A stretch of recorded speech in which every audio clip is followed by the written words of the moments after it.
መጽሐፈ መሳፍንት ምዕራፍ 6 የእስራኤልም ልጆች በእግዚአብሔር ፊት ክፉ ሥራ ሠሩ። እግዚአብሔርም በምድያም እጅ 7 ዓመት አሳልፎ ሰጣቸው። የምድያምም እጅ በእስራኤል ላይ ጠነከረች።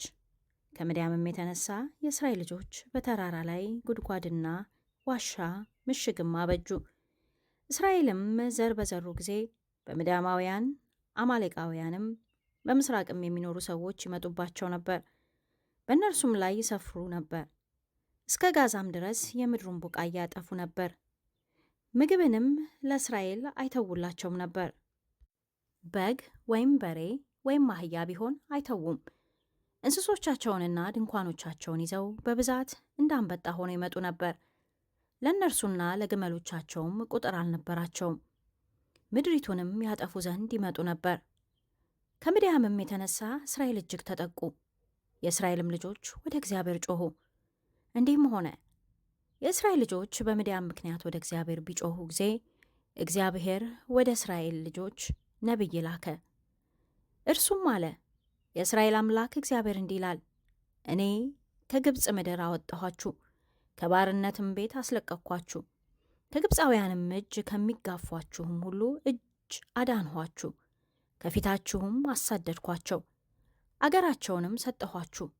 እናንተንም እኔ አምላካችሁ እግዚአብሔር ነኝ፣ በምድራቸው የተቀመጣችሁባቸውን የአሞራውያንን አምላክ አትፍሩ አልኳችሁ። እናንተ ግን ድምፄን አልሰማችሁም። የእግዚአብሔርን መልአክ መጥቶ በኦፍራ ባለችው ለአቢዔዝራዊው ለኢዮአስ በነበረችው በአድባሩ ዛፍ በታች ተቀመጠ። ልጁም ጌዴዎን ከምድያማውያን ለመሸሸግ በወይን መጥመቂያ ውስጥ ስንዴ ወቃ ነበር። የእግዚአብሔርን መልአክ ለእርሱ ተገልጦ አንተ ጽኑ ኃያል ሰው፣ እግዚአብሔር ካንተ ጋር ነው አለው። ጌዴዎንም ጌታዬ ሆይ እግዚአብሔር ከእኛ ጋር ከሆነ ይህ ነገር ሁሉ ለምን ደረሰብን? አባቶቻችንስ እግዚአብሔር ከግብፅ አውጥቶናል ብለው ይነግሩን የነበረ ተአምራቱ ወዴት አለ? አሁን ግን እግዚአብሔር ትቶናል፣ በምድያማውያንም እጅ አሳልፎ ሰጥቶናል አለው። እግዚአብሔርም ወደ እርሱ ዘወር ብሎ በዚህ በጉልበት ሂድ፣ እስራኤልንም ከምድያማን እጅ አድን፣ እነሆ ልኬሃለሁ አለው። እርሱም ጌታ ሆይ እስራኤልን በምን አድናለሁ? ወገኔ ከምናሴ ነገድ ከሁሉ ይልቅ የተጠቃ ነው፣ እኔም በአባቴ ቤት የሁሉ ታናሽ ነኝ አለው። እግዚአብሔርም በእርግጥ ካንተ ጋር ሆናለሁ፣ ምድያማንም እንደ አንድ ሰው አድርገህ ትመታለህ አለው።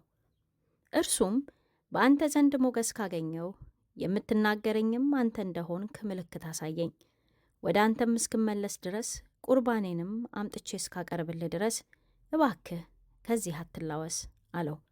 እርሱም እስክትመለስ ድረስ እቆያለሁ አለ። ጌዴዎን ገባ፣ የፍየሉንም ጠቦት፣ የኢፍ መስፈሪያም ዱቄት፣ የቂጣ እንጎቻ አዘጋጀ። ሥጋውንም በሌማት አኖረ፣ መረቁንም በምንቸት ውስጥ አደረገ። ሁሉንም ይዞ በአድባሩ ዛፍ በታች አቀረበለት።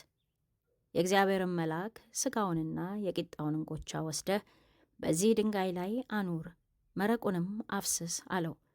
እንዲሁም አደረገ። የእግዚአብሔርም መልአክ በእጁ ያለውን የበትሩን ጫፍ ዘርግቶ ሥጋውንና የቂጣውን እንጎቻ አስነካ። እሳትም ከድንጋዩ ውስጥ ወጥቶ ሥጋውንና የቂጣውን እንጎቻ በላ። የእግዚአብሔርም መልአክ ከዓይኑ ተሰወረ። ጌዴዎንም የእግዚአብሔር መልአክ እንደሆነ አየ። ጌዴዎንም አቤቱ አምላኬ ሆይ ወዮልኝ፣ የእግዚአብሔርን መልአክ ፊት ለፊት አይቻለሁና አለ። እግዚአብሔርም ሰላም ላንተ ይሁን፣ አትፍራ፣ አትሞትም አለው። ጌዴዎንም በዚያ ለእግዚአብሔር መሠዊያ ሠራ፣ ስሙንም እግዚአብሔር ሰላም ብሎ ጠራው። እርሱም እስከ ዛሬ ድረስ ለአቢዔዝራውያን የምትሆነው በኦፍራ አለ። እግዚአብሔርም በዚያ ሌሊት የአባትህን በሬ 7 ዓመት የሆነውን ሁለተኛውን በሬ ውሰድ፣ የአባትህ የሆነውንም የበዓል መሠዊያ አፍርስ፣ በእርሱም ዙሪያ ያለውን የማምለኪያ አጽድ ቁረጥ፣ በዚያም ኮረብታ አናት ላይ ለአምላክህ ለእግዚአብሔር መሠዊያ አሳምረ ሥራ። ሁለተኛውንም በሬ ውሰድ፣ በዚያም በቈረጥከው በማምለኪያ አጸዱ እንጨት ላይ የሚቃጠለውን መሥዋዕት አቅርብ አለው። ጌዴዎንም ከባሪያዎቹ 10 ሰዎችን ወስዶ እግዚአብሔር እንዳለው አደረገ። የአባቱን ቤተሰቦች የከተማውንም ሰዎች ስለፈራ ይህን በቀን ለማድረግ አልቻለም። ነገር ግን በሌሊት አደረገው። የከተማውም ሰዎች ማልደው ተነሱ። እነሆም የበዓል መሠዊያ ፈርሶ በዙሪያው ያለውም የማምለኪያ ዕፅድ ተቆርጦ በተሠራውም መሠዊያ ላይ ሁለተኛው በሬ ተሰውቶ አገኙት። እርስ በርሳቸውም ይህን ነገር ያደረገ ማን ነው ተባባሉ። በጠየቁና በመረመሩም ጊዜ ይህን ነገር ያደረገ የኢዮአስ ልጅ ጌዴዎን ነው አሉ። የከተማውም ሰዎች ኢዮአስን የበዓልን መሠዊያ አፍርሷልና በዙሪያውም ያለውን የማምለኪያ ዕፅድ ቆርጧልና እንዲሞት ልጅህን አውጣ አሉት። ኢዮአስም እርሱን የተቃወሙትን ሁሉ ለበዓል ትሟገታላችሁን? ወይስ እርሱን ታድናላችሁን? የሚሟገትለት ሁሉ እስከ ነገ ይሙት። እርሱ አምላክ ከሆነ መሠዊያውን ካፈረሰው ጋር ለራሱ ይሟገት አላቸው። ስለዚህም በዚያ ቀን መሠዊያውን አፍርሷልና በዓል ከእርሱ ጋር ይሟገት ብሎ ጌዴዎንን ይሩበዓል ብሎ ጠራው። ምድያማውያንም አማሌቃውያንም ሁሉ የምሥራቅም ሰዎች አንድ ሆነው ተሰበሰቡ፣ ዮርዳኖስንም ተሻገሩ፣ በኢዝራኤልም ሸለቆ ሰፈር ሰፈሩ። የእግዚአብሔርም መንፈስ በጌዴዎን ገባበት፣ እርሱም ቀንደ መለከቱን ነፋ። የአብዔዝርም ሰዎች ተጠርተው በኋላው ተከተሉት። ወደ ምናሴም ነገድ ሁሉ መልእክተኞችን ሰደደ፣ እነርሱም ደግሞ ተጠርተው በኋላው ተከተሉት። መልእክተኞችንም ወደ አሴርና ወደ ዛብሎን ወደ ንፍታሌምም ሰደደ፣ እነርሱም ሊገናኟቸው ወጡ።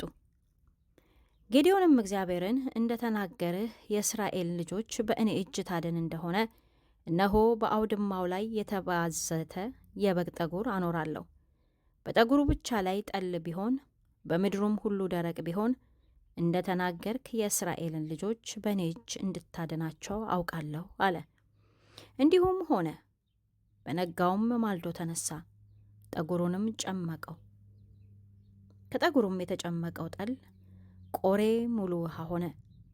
ጌዴዎንም እግዚአብሔርን እኔ ይህን አንድ ጊዜ ስናገር አትቆጣኝ፣ እኔ ይህን አንድ ጊዜ በጠጉሩ ባክህ ልፈትን፣ አሁንም በጠጉሩ ብቻ ላይ ደረቅ ይሁን፣ በምድሩም ሁሉ ላይ ጠል ይሁን አለው። እግዚአብሔርም በዚያ ሌሊት እንዲሁ አደረገ። በጠጉሩ ብቻ ላይ ደረቅ ነበር፣ በምድሩም ሁሉ ላይ ጠል ነበረ።